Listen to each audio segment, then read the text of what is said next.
May mga puwersa ang kalikasan na hindi kayang ipaliwanag, ng simpleng tingin lamang. Sa likod ng ganda ng ating kapaligiran, ay may mga nakakubling misteryo, na matagal nang ibinabaon sa limot. Handa man ang iyong isipan, pero maaaring hindi kayanin ng iyong paniniwala, ang mga bagay na sadyang umiiral, kahit na tila imposible. Ito ang mga lihim na pilit itinatago ng panahon, ngunit ngayon ay bubuksan natin. Pero bago tayo magpatuloy ay i-like mo na ang ating video, dahil malaking tulong po ito sa aming mga content creators. Mag-subscribe, pindutin mo na rin syempre yung notification bell, at piliin mo yung all, para palagi ka updated, sa ating mga latest videos.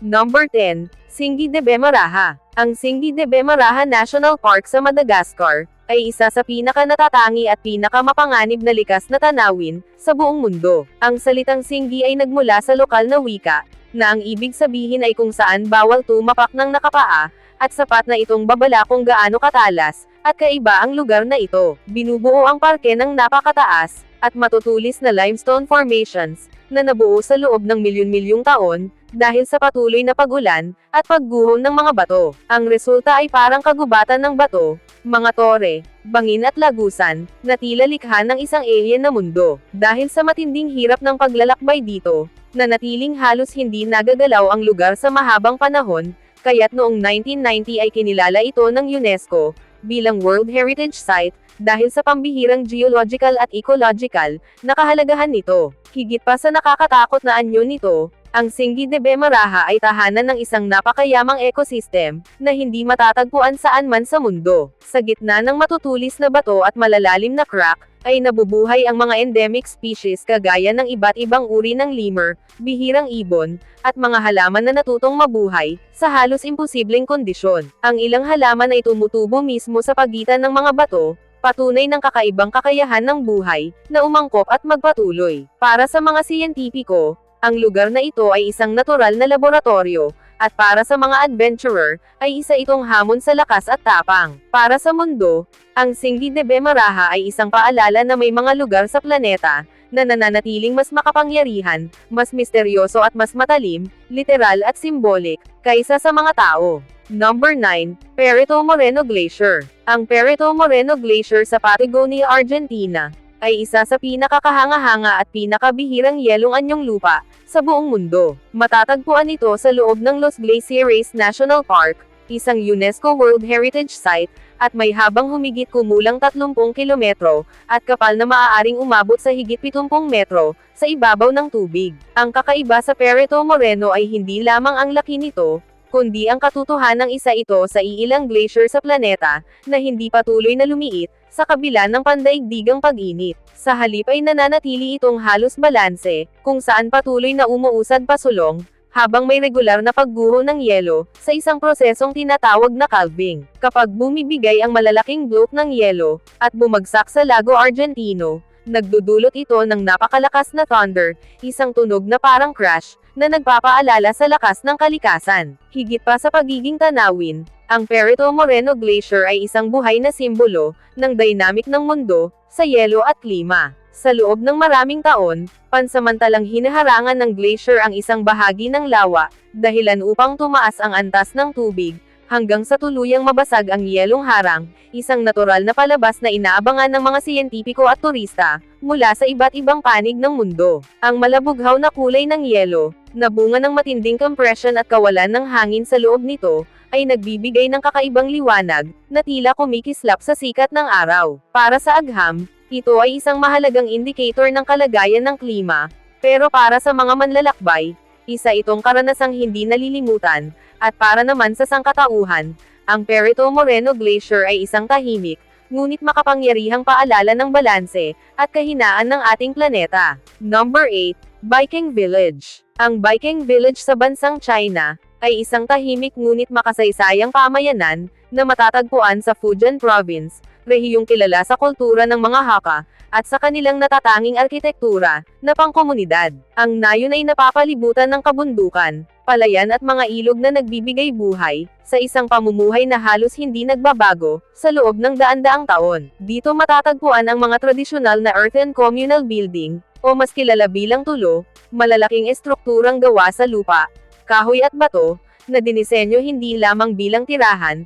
kundi bilang pangsanggalaban sa digmaan, magnanakaw at mga kalamidad. Ang mga gusaling ito ay simbolo ng disiplina, pagkakaisa at kolektibong pamumuhay ng mga Hakka, kung saan ang bawat pader ay may kwento ng pagtitiis at adaptasyon. Higit pa sa pisikal na anyo nito, ang Viking Village ay isang buhay na salamin ng balanse na ugnayan ng tao at kalikasan. Ang pagkakaayos ng mga bahay, daanan at sakahan ay nakabatay sa tradisyonal na prinsipyo ng Feng Shui, kung saan mahalaga ang direksyon ng hangin, daloy ng tubig, at galaw ng araw. Sa modernong panahon, kung saan unti-unting nawawala ang mga sinaunang pamayanan, ang Viking ay nananatiling testamento ng kulturang piniling magtagal, kaysa magmadali. Para sa mga mananaliksik, ito ay isang mahalagang piraso ng kasaysayan ng China, at para sa mga manlalakbay, isa itong tahimik na karanasan, at para naman sa mundo, ang Viking Village ay paalala na ang tunay na tibay ng isang komunidad, ay hindi nasusukat sa taas ng gusali,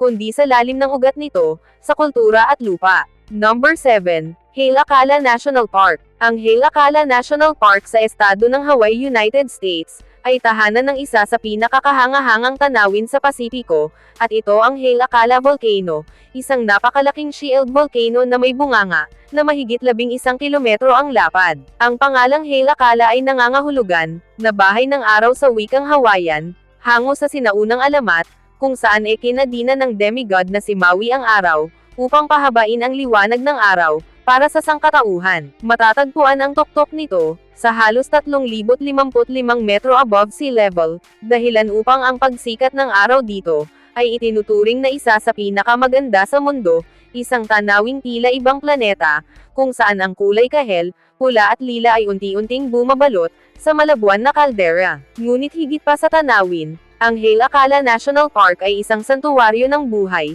na umangkop sa matinding kondisyon. Dito matatagpuan ang Silver Sword Plant, isang bihirang halamang endemic sa Hawaii, na tumutubo lamang sa malamig, at tuyong kapaligiran ng bulkan. Ang parke ay tahanan din ng mga nanganganib na species, katulad ng nene, ang opisyal na ibon ng Hawaii. Sa araw ay makikita ang bakas ng sinaunang pagputok ng bulkan, sa anyo ng mga lava flow at cinder cone, at sa gabi naman ay nagiging isa ito sa pinakamagandang lugar sa Amerika, para sa stargazing, dahil sa malinaw na kalangitan, at kakulangan ng light pollution. Para sa agham, ang Hale Akala ay bintana sa pagbuo ng mga isla, at para sa kultura naman, ito ay sagradong lupa, at para sa mundo, isa itong paalala na ang kalikasan ay kayang pagsamahin ang alamat, agham at kagandahan, sa iisang lugar. Number 6. Owl Creek Pass. Ang Owl Creek Pass ay isang makasaysayan at natural na mountain pass, na matatagpuan sa kanlurang bahagi ng Colorado, USA, sa pagitan ng mga bayan,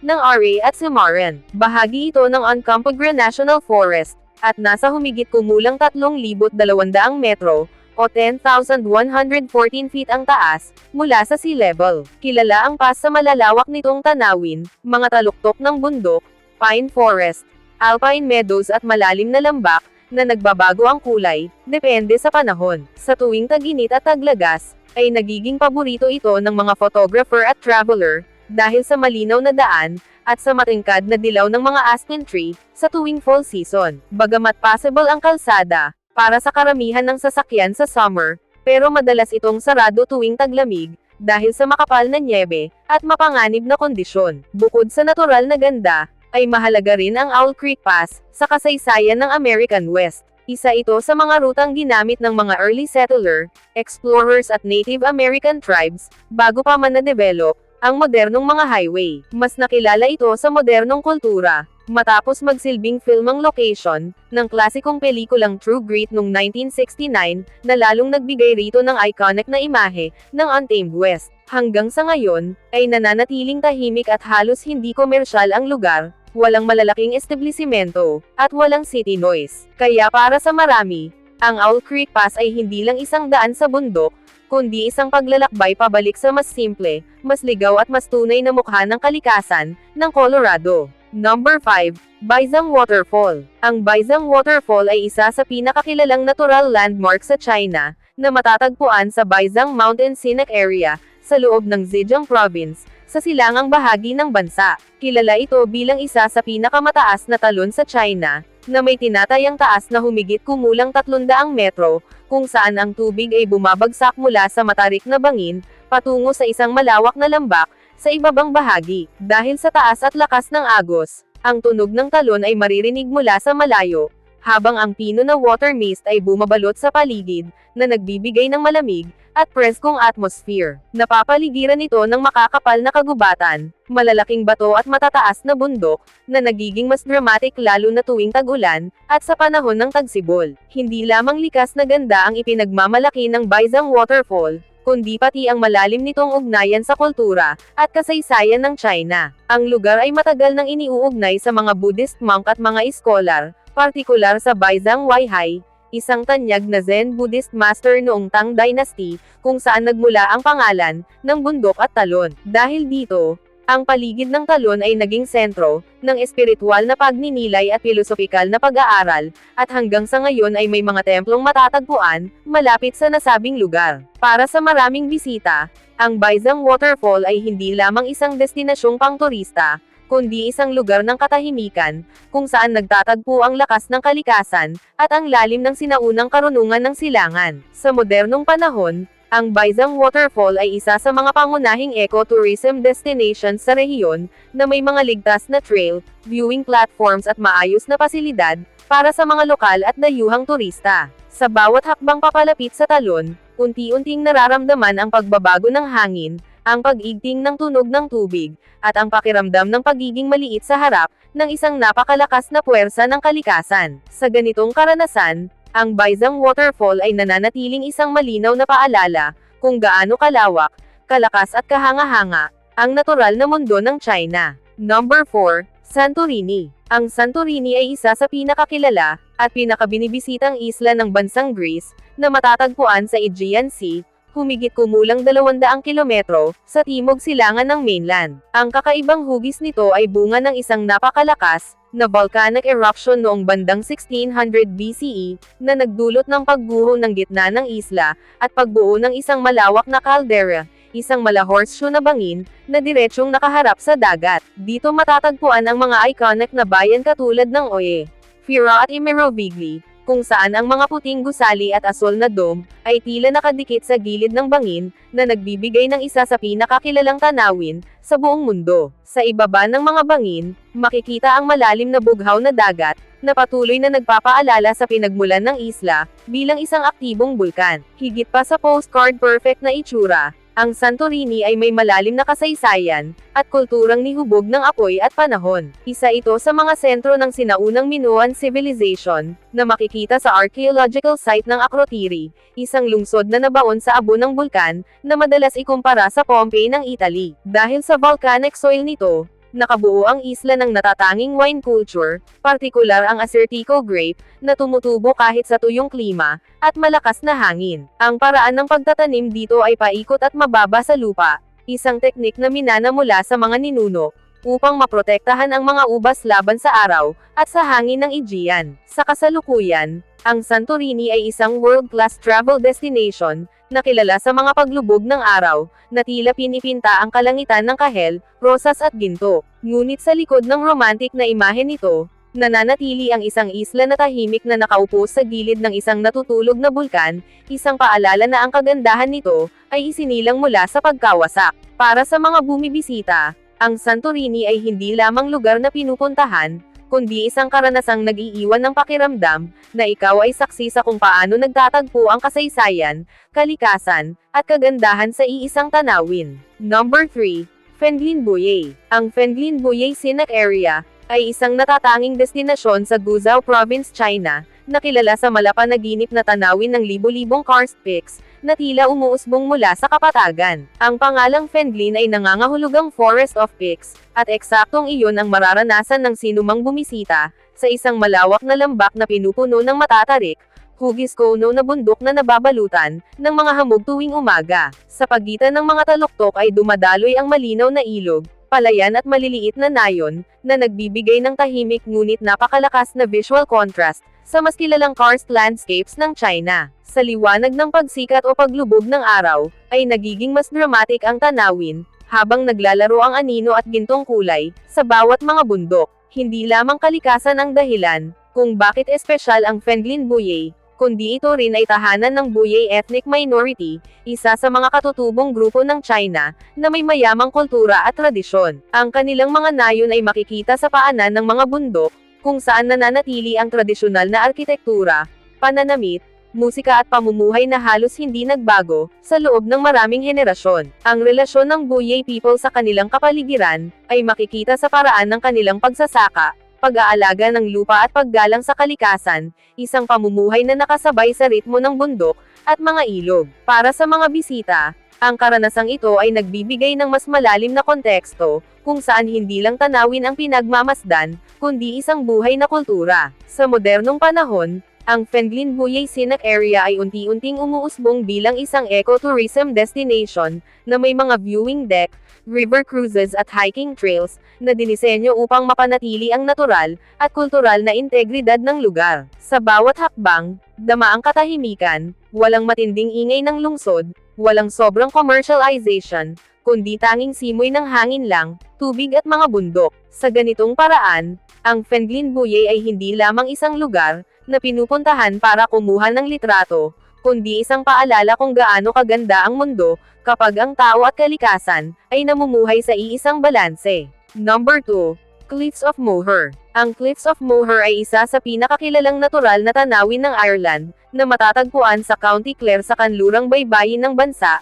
humigit kumulang 214 na kilometro, mula sa Dublin. Ang mga tala na ito ay umaabot ng hanggang 214 na metro, o 702 feet ang taas sa pinakamataas na bahagi, at tumatagal ng humigit kumulang 8 kilometro, sa kahabaan ng Atlantic Ocean. Ang tanawin ay dramatic, kung saan ang malalaking limestone at shale cliffs, ay tila bumagsak diretso sa malalim na dagat, habang ang mga alon ay patuloy na humahampas sa ilalim, na bumubuo ng makapangyarihang tunog at spray, na nagpapalakas sa pakiramdam ng kalikasan. Ang lugar ay sikat sa mga manlalakbay, photographer at nature enthusiast, lalo na tuwing tag-araw at taglagas, kung kailan naglalaro ang liwanag at anino sa matarik na gilid, at lumilikha ng surreal na karanasan. Higit pa sa kanyang natural na kagandahan, ang Cliffs of Moher ay mayaman, sa ecological at cultural significance. Ito ay tahanan ng mahigit sa 30,000 seabirds, kabilang ang puffins, guillemots at razorbills,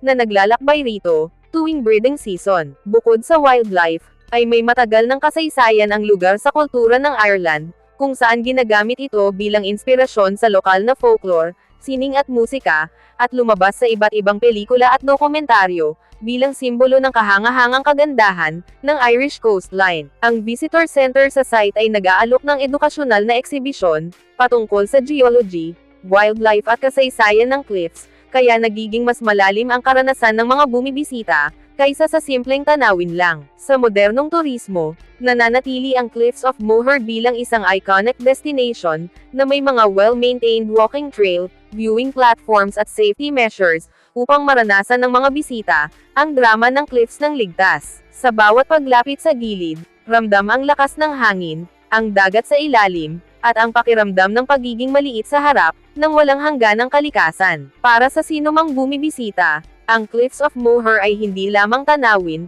kundi ito ay isang epikong karanasan, isang lugar kung saan nagtatagpo ang heolohiya, kalikasan at kultura, sa iisang nakamamanghang tanawin. Number 1. Cliff Village. Ang Cliff Village na kilala rin, bilang Huangluoyao Village sa ilang rehiyon, o simpleng Hanging Village, ay isang kakaibang nayon na matatagpuan sa matarik na bangin sa China, partikular sa mga probinsya ng Guizhou at Yunnan, depende sa reference. Ang natatangi sa lugar na ito, ay ang paraan ng pamumuhay ng mga residente, kung saan ang mga bahay ay nakasabit, o nakatayo sa gilid ng bundok, gamit ang tradisyonal na kahoy at bamboo architecture, na nagbigay daan sa kanilang proteksyon laban sa baha, wildlife at minsang pananakop, ng iba pang mga tribo. Ang pag-akses sa mga bahay ay kadalasang sa pamamagitan ng mahabang hagdanan o kahoy na tulay, kaya bawat paglakad sa nayon ay parehong praktikal, at nakakatakot sa hindi sanay, ngunit nag-aalok ng kakaibang pananaw sa pakikipamuhay ng tao,